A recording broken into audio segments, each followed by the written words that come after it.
So, hello, and we turn to the conclusion of our chapter out of the sevenfold ignorance towards the sevenfold knowledge.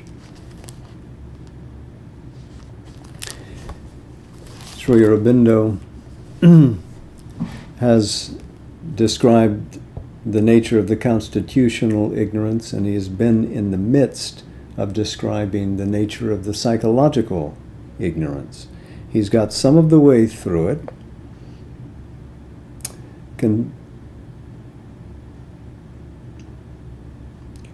tracing how that ignorance ranges from what is beneath our line of awareness in the subconscious, how it speaks to what is behind in the subliminal, what is the nature of the psychology available to us as we grow towards the inmost being, the psychic, and as we grow above to our superconscious source.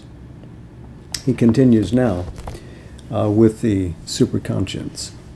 In the superconscious, beyond our present level of awareness, are included the higher planes of mental being as well as the native heights of supramental and pure spiritual being. The first indispensable step in an upward evolution would be to elevate our force of consciousness into those higher parts of mind from which we already receive, but without knowing the source, much of our larger mental movements, those especially that come with a greater power and light, the revelatory, the inspirational, Ila, Saraswati, the intuitive.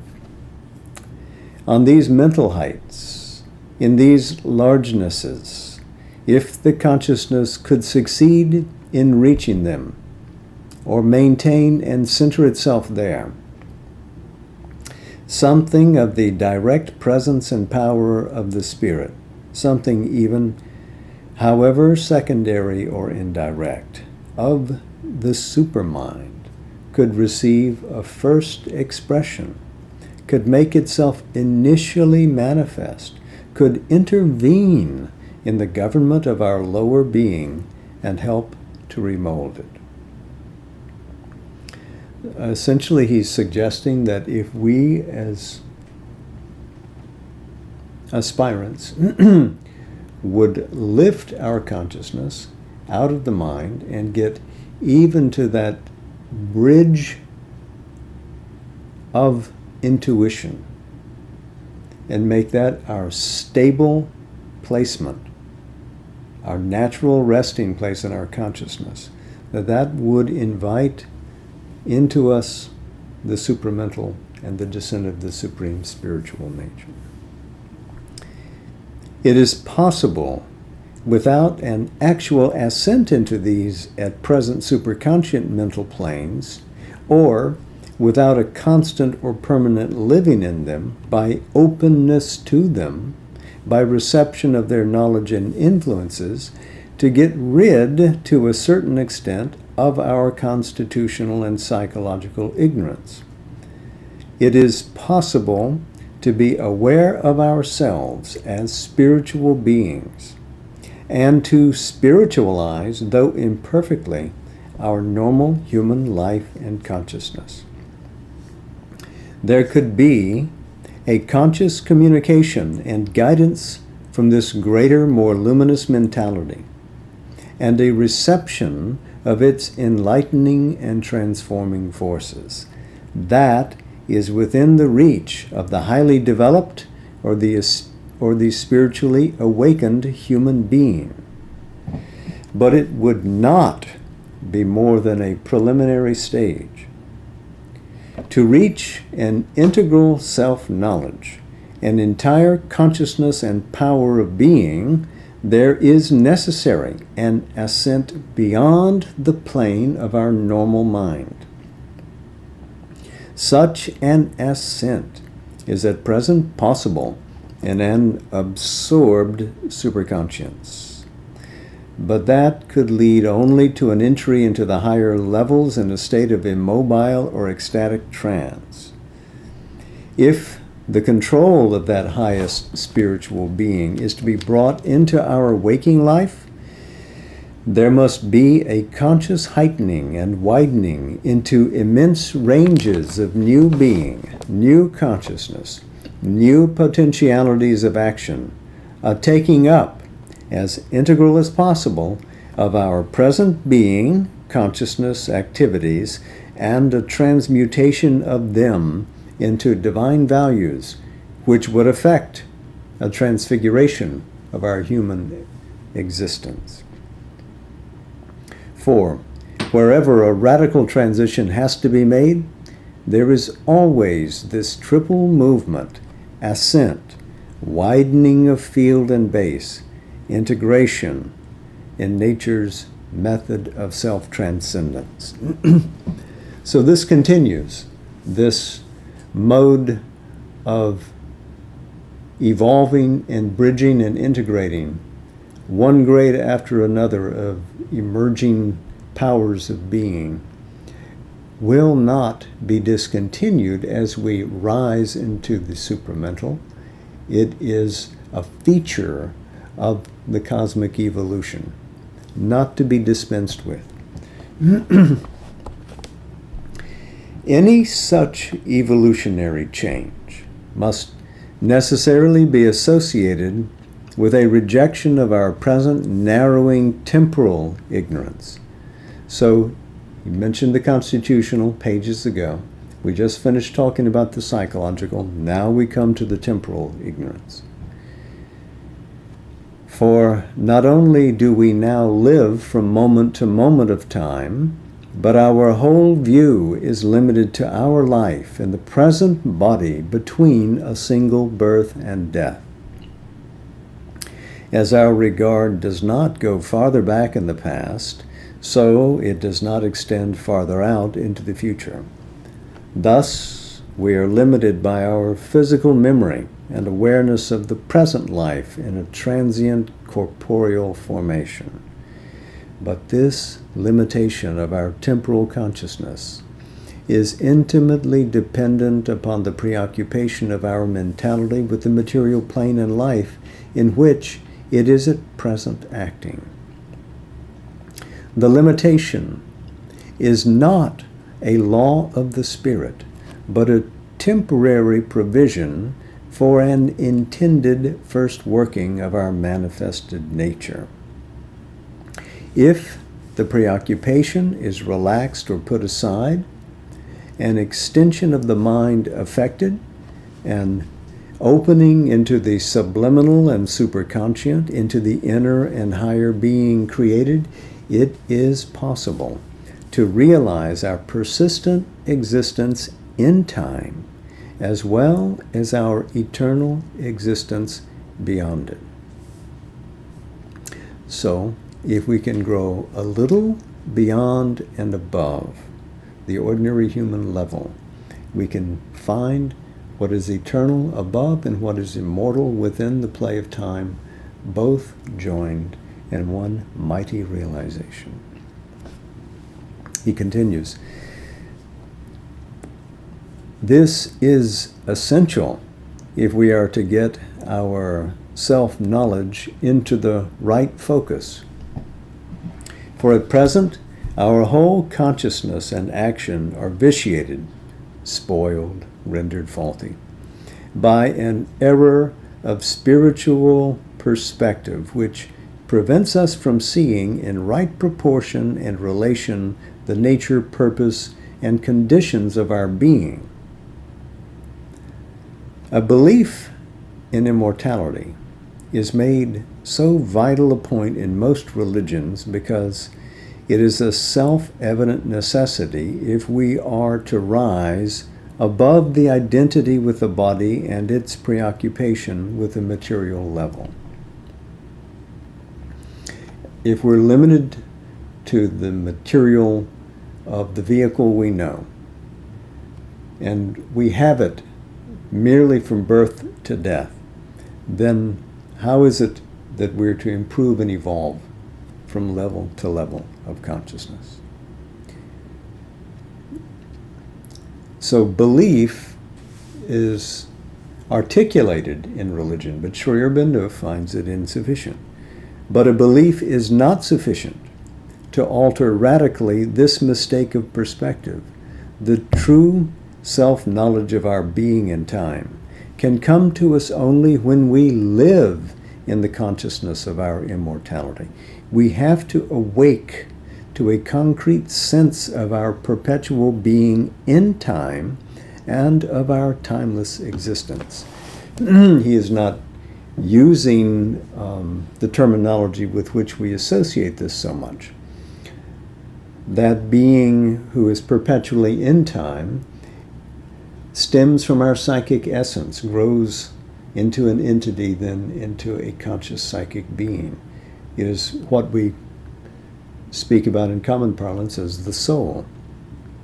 And of our timeless existence, that vast spiritual reality which always we are, the Atman universal, the Jivatman as the individual, part of that universal, which radiates through this psychic being its own truth into the process of time. He continues, for immortality in its fundamental sense does not mean merely some kind of personal survival of the bodily death. We are immortal by the eternity of our self-existence without beginning or end, beyond the whole succession of physical births and deaths through which we pass, beyond the alternations of our existence in this and other worlds. The Spirit's timeless existence is the true immortality. There is, no doubt, a secondary meaning of the word which has its truth, for corollary to this true immortality, there exists a perpetual continuity of our temporal existence and experience from life to life, from world to world, after the dissolution of the physical body. But this is a natural consequence of our timelessness, which expresses itself here as a perpetuity in eternal time. So always, really, we are that Atman, that self of Brahman. That is the timeless, the true immortality. What extends here, playing in time, articulated in our individual souls, is that psychic expression of that timeless being above. The realization of timeless immortality comes by the knowledge of self in the non-birth and non-becoming, and of the changeless spirit within us. The realization of time immortality comes by the knowledge of self in the birth and becoming, and is translated into a sense of the persistent identity of the soul through all changes of mind and life and body. This, too, is not a mere survival, it is timelessness translated into the time manifestation. He is touched upon again by bringing in non-birth and non-becoming. The Isha Upanishad, verse 12, which speaks directly to that, and the thrust of this whole passage would make us remember the 17th verse of the Isha Upanishad, which he rendered like this: the breath of things, Vayu, is an immortal life, but of this body, ashes are the end. Om. O will, Agni, remember that which was done, remember. In other words, the consciousness must reach this continuity until all the lives, like pearls, are threaded on this string that yokes them all, that unites them all. all lives the expression of this single being.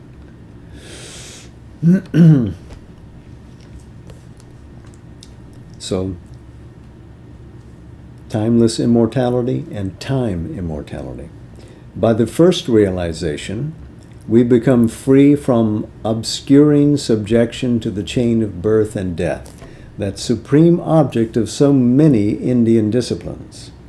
By the second realization, added to the first, we are able to possess freely, with right knowledge, without ignorance, without bondage by the chain of our actions, the experiences of the Spirit in its successions of time eternity. So note that he suggests here that the grand liberation into the Spirit above, the Atman Brahman, is step first. Step second is coming back into the psychic and possessing that so that one can then freely experience without being chained to the karmic reactions of nature, possess the universe for the divine. So this is interesting because in developing his yogic scheme, he and Mother suggested that people move first to the psychic realization and then to the spiritual. And here, the reverse is suggested. And of course, there were great beings who went through that avenue, notably Kapali Shastriya, the great South Indian savant, member of the Sri Aurobindo ashram.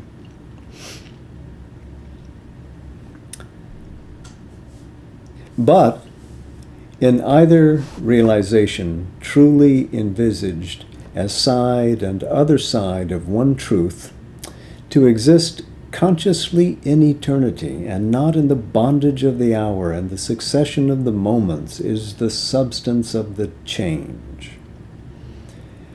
So to exist is a first condition of the divine consciousness and the divine life. This is the answer to the temporal ignorance, to live in this kind of immortality. To possess both brands. To possess and govern from that inner eternity of being, the course and process of the becoming is the second, the dynamic condition with, as its practical outcome, a spiritual self-possession and self-mastery. These changes are possible only by a withdrawal from our absorbing material preoccupation. That does not necessitate a rejection or neglect of the life in the body, and a constant living on the inner and higher planes of the mind and the spirit. To live inside, to have this spiritual and psychic existence available to us, without having contempt for the frame, without abandoning or rejecting or some way annulling the materiality of our life. For the heightening of our consciousness, he writes, into its spiritual principle is effectuated by an ascent and a stepping back inward. Both these movements are essential. Out of our transient life, from moment to moment, into the eternal life of our immortal consciousness.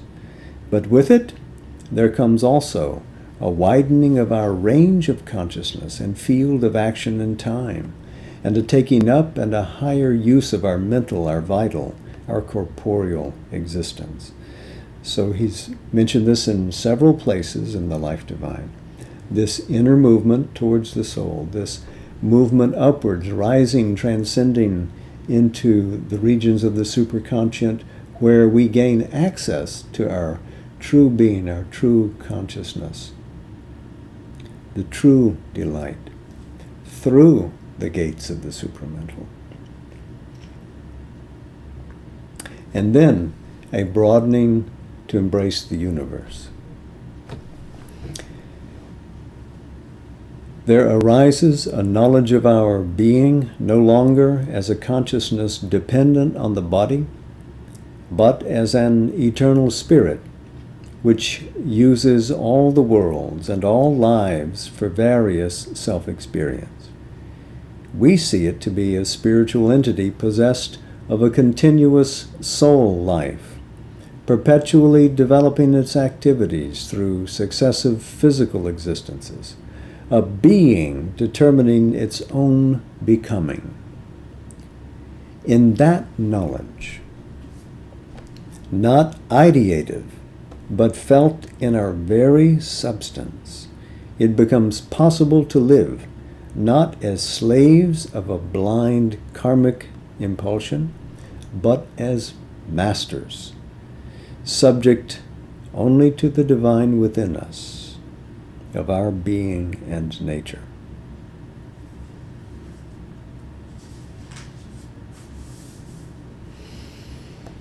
So in other passages, of course, he would say this is the union of this psychic being that is developing within us all as the true source of our individuality, fused ultimately with what he calls the central being, the Jivatman. So now he's finished speaking about the temporal ignorance. At the same time, we get rid of the egoistic ignorance. So this release that he's described, this raising of our consciousness above, which erases, raising of the consciousness above and the going inwards of our consciousness to the soul, both of those erase the psychological ignorance and as well the temporal ignorance, and now this egoistic ignorance. At the same time, we get rid of the egoistic ignorance. For so long as we are at any point bound by that, the divine life must either be unattainable or imperfect in its self-expression. For the ego is a falsification of our true individuality by a limiting self-identification of it with this life, this mind, this body. It is a separation from other souls, which shuts us up in our own individual experience and prevents us from living as the universal individual. It is a separation from God, our highest self, who is the one self in all existences and the divine inhabitant within us. So when we live described as so small a being, we're divided from our own core truth, we're divided from other souls, we're divided from the divine itself, we're divided from the universe around. As our consciousness changes into the height and depth and wideness of the spirit, the ego can no longer survive there. It is too small and feeble to subsist in that vastness and dissolves into it. For it exists by its limits and perishes by the loss of its limits. The being breaks out of its imprisonment in a separated individuality, becomes universal, assumes a cosmic consciousness in which it identifies itself with the self and spirit, the life, the mind, the body of all beings. Or it breaks out upward into a supreme pinnacle and infinity and eternity of self-existence, independent of its cosmic or its individual existence. The ego collapses, losing its wall of separation into the cosmic immensity. Or it falls into nothingness, unable to breathe in the heights of the spiritual ether. If something of its movements remains by habit of nature, yet these also fall away and are replaced by a new impersonal, personal seeing, feeling, action. This disappearance of the ego does not bring with it the destruction of our true individuality, our spiritual existence, for that was always universal and one with the transcendence. But there is a transformation which replaces the separative ego by the Purusha, a conscious face and figure of the universal being, and a self and power of the transcendent divine in cosmic nature. This last section could be autobiographical. It describes the actual change of consciousness and the consequences that it had within and around Sri Aurobindo as he became the radiant center of the spiritual community. In the same movement, by the very awakening into the spirit, there is a dissolution of the cosmic ignorance. For we have the knowledge of ourselves as our timeless, immutable, as our timeless, immutable self, possessing itself in cosmos and beyond cosmos. This knowledge becomes the basis of the divine play in time, reconciles the one and the many, the eternal unity and the eternal multiplicity, reunites the soul with God and discovers the divine in the universe. So as that mastering realization he described got rid of the psychological and the egoistic ignorance, it too dissolves the cosmic ignorance. It is by this realization that we can approach the Absolute as the source of all circumstances and relations, possess the world in ourselves in an utmost wideness and in a conscient dependence on its source, and by so taking it up, raise it and realize through it the absolute values that converge into the Absolute. If our self-knowledge is thus made complete in all its essentials, our practical ignorance, which in its extreme figures itself as wrongdoing, suffering, falsehood, error, and is the cause of all life's confusions and discords, will yield its place to the right will of self-knowledge, and its false or imperfect values recede before the divine values of the true consciousness force and Ananda. So, the practical, the cosmic, the egoistic, the temporal, the psychological, and of course the constitutional, released into greater figures of knowledge. For right consciousness, right action, and right being, not in the imperfect sense of our petty moralities, but in the large and luminous movement of a divine living, the conditions are union with God, unity with all beings, a life governed and formed from within outwards, in which the source of all thought, will, and action shall be the Spirit, working through the truth and the divine law, which are not built and constructed by the mind of ignorance, but are self-existent and spontaneous in their self-fulfillment. Not so much a law as the truth acting in its own consciousness and in a free, luminous, plastic, automatic process of its knowledge.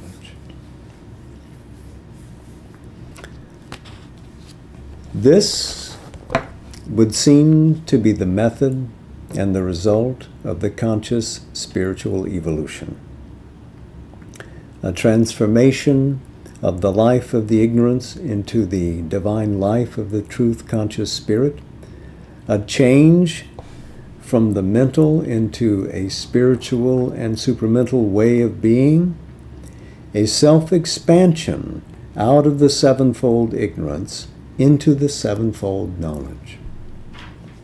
This transformation would be the natural completion of the upward process of nature as it heightens the forces of consciousness from principle to higher principle, until the highest, the spiritual principle, becomes expressed and dominant in her, takes up cosmic and individual existence on the lower planes into its truth, and transforms all into a conscious manifestation of the Spirit.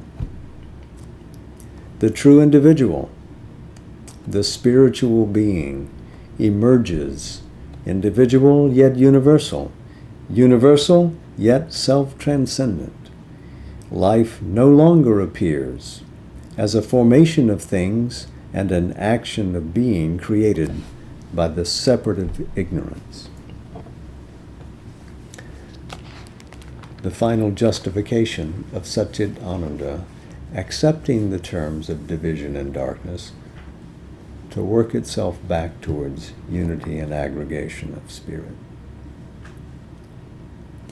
So, the sevenfold ignorance: constitutional, psychological, temporal, egoistic, cosmic, practical. That's 6. The chapter is about the sevenfold. So what is the seventh? If we look back to reality and the integral knowledge earlier, you'll find that it is the ignorance of the absolute. The original ignorance is ignorance of the absolute. And here he rather hints at it in this penultimate paragraph. He says again, it is by this realization that we can approach the absolute as the source of all circumstances and relations, possess the world and ourselves in an utmost wideness and in a conscient dependence on its source, and by so taking it up, raise it and realize through it the absolute values that converge into the absolute. So there we are, all the 7. Next week,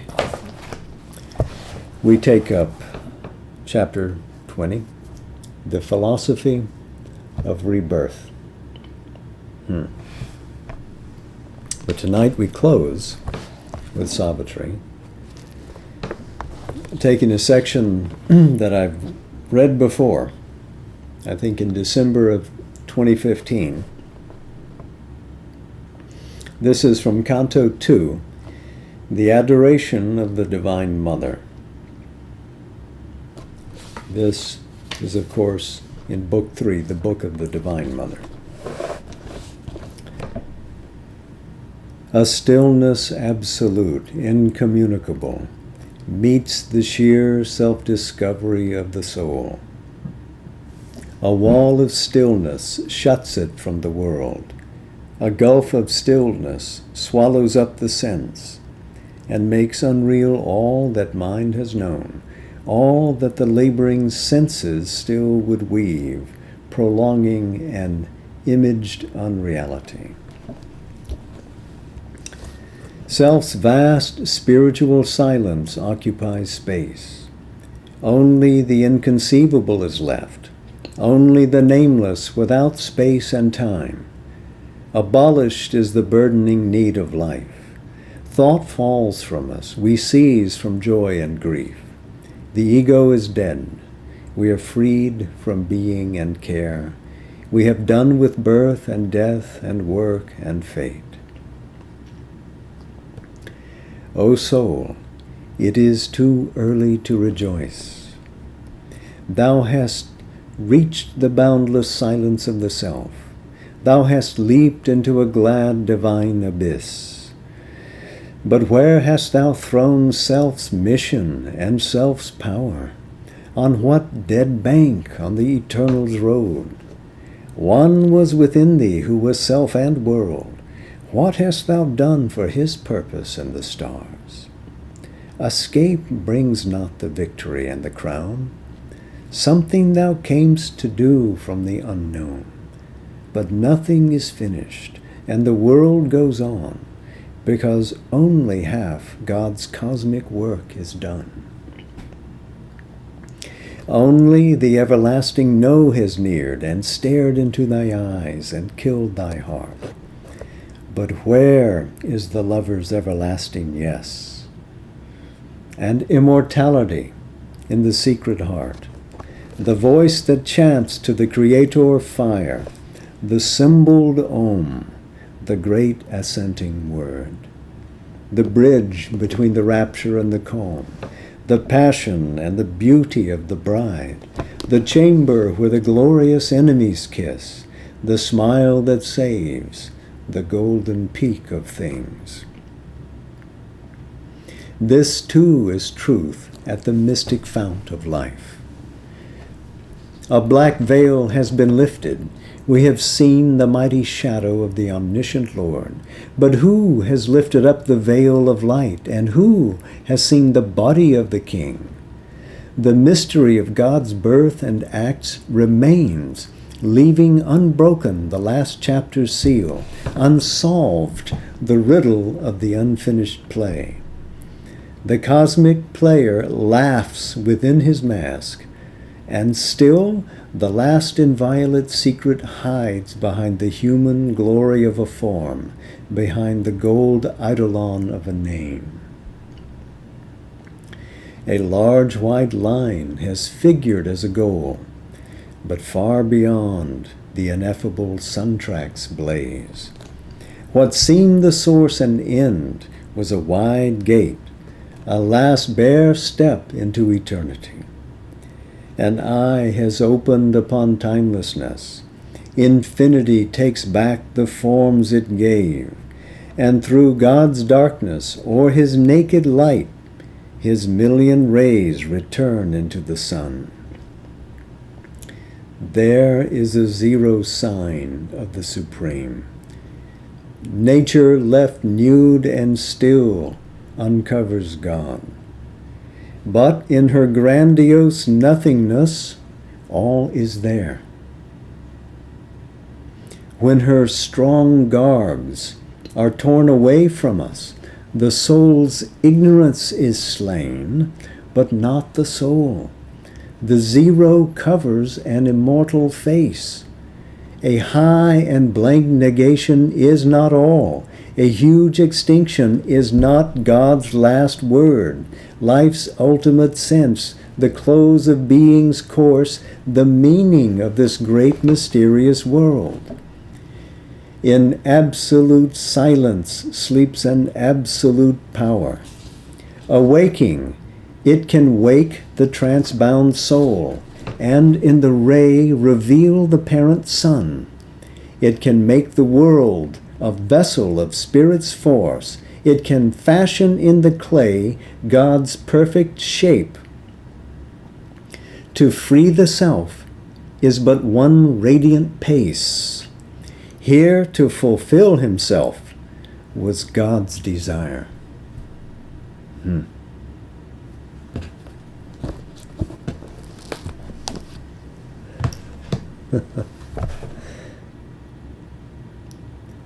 So, we'll meet again next Sunday on the 9th of July here in Pensacola.